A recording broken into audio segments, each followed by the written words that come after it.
The vacation home at Lake Jewel in Florida that Nancy Aspinwall and her husband owned was a popular place for their son's friends. On March 4th, 1990, a group of them gathered hoping to go swimming or water skiing, with no idea what the day would bring.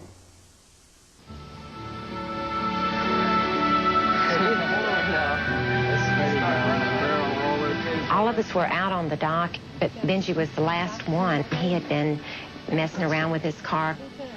18-year-old Benji Keel was staying with his friend Jason Aspinwall at the house. During breakfast, everybody was talking about going skiing, and since it was early in the year, we knew the water would be cold.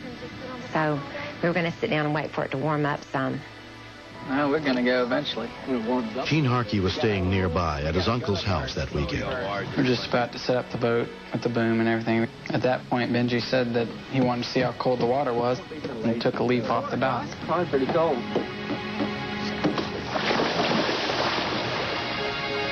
The water looks too cold to be jumping in there. I'd rather ease in that water than jumping like that. Why is he just laying there like that? I thought, well, he's just playing or seeing how long he can hold his breath, maybe. I'm trying to get one of us to jump in after him. He's just relaxing. But then his body went down to the bottom of the sand. But y'all look at him. I said, something's wrong with him. No, he looks like he's hurt. Jamie, y'all get think him. he's hurt.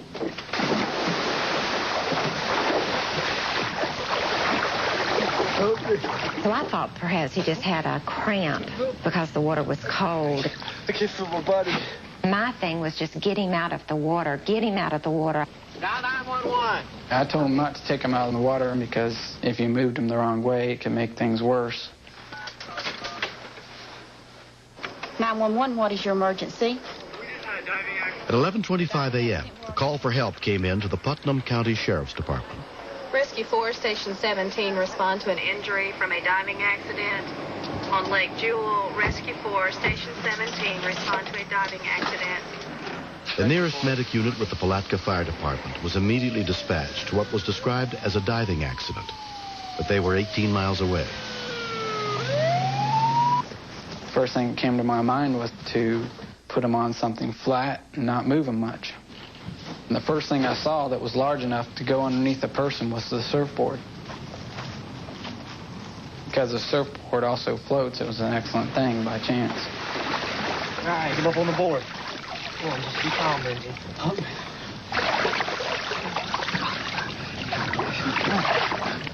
We were like getting him to say stupid things like, what's your favorite song, you know? Let's get him to the shore. And told him to say his ABCs, and he didn't want to do that either. But that was okay. It really wasn't the point.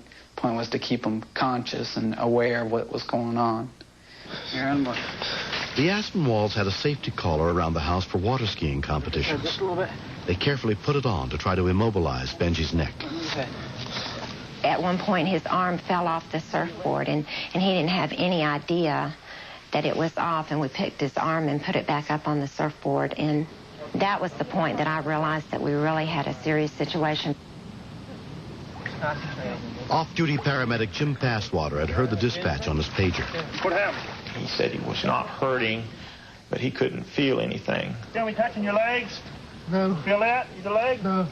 Right away, I realized that he had some type of a cervical injury or spinal injury.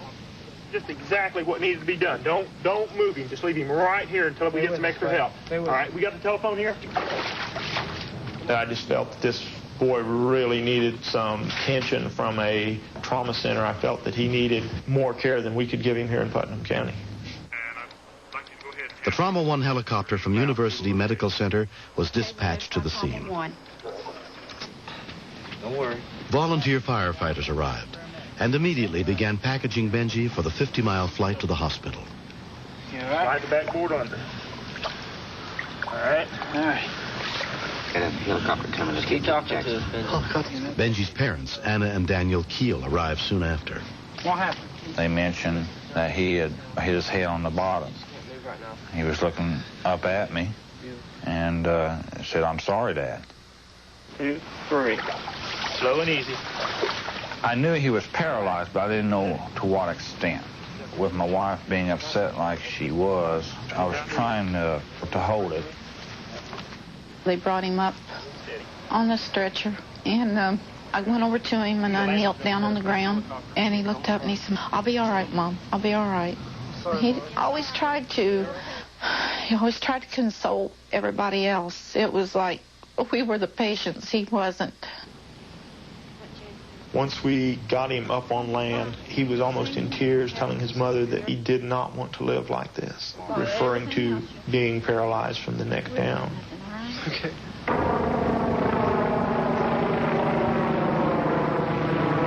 You hurting anywhere, Benji? It's a burning sensation in my shoulder.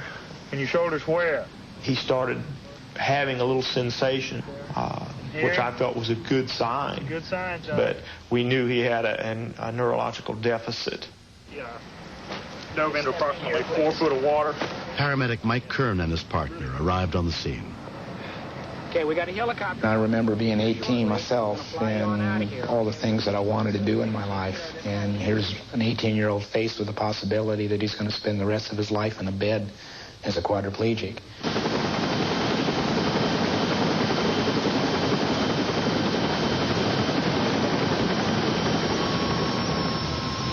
We'll be there as soon as we can, son.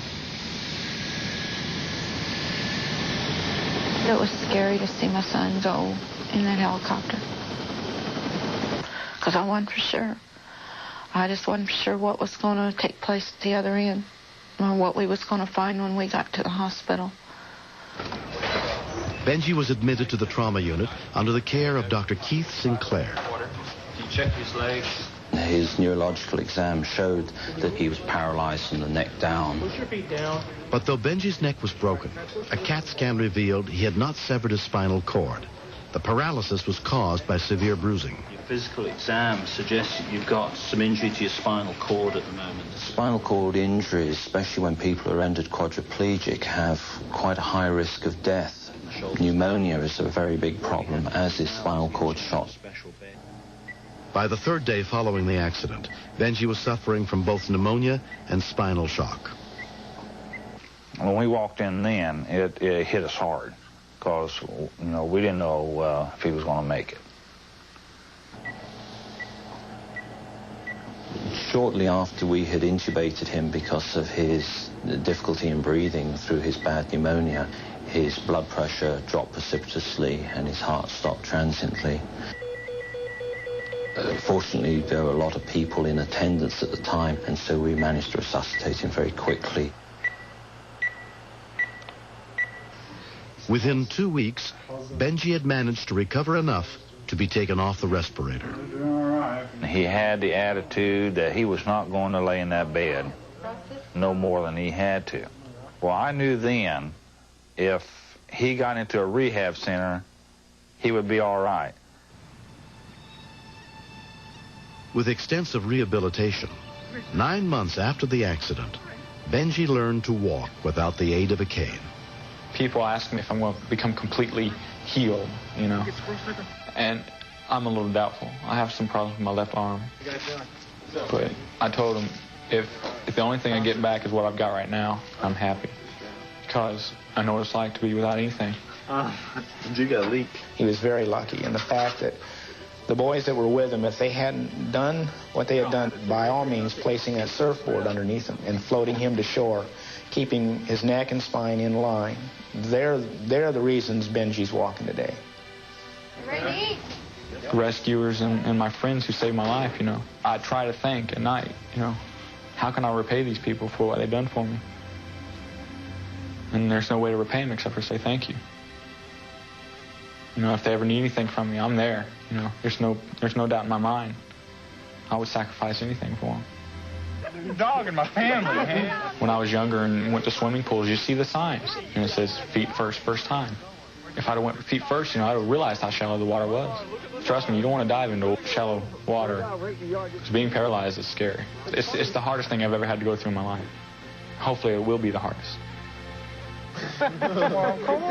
It changes your aspect on life. You want to care a little more. If you know somebody needs help, go help. Be a friend if you can. You're giving something back. When you almost have something taken away and then you can give something back and be thankful. And I'm thankful. I'm thankful I got Benji. because he's my buddy. Every night when I go to sleep, I thank God for what he's given me. It won't be the same, and it'll never be the same, and I'll never expect it to be the same. But I'm happy with life now.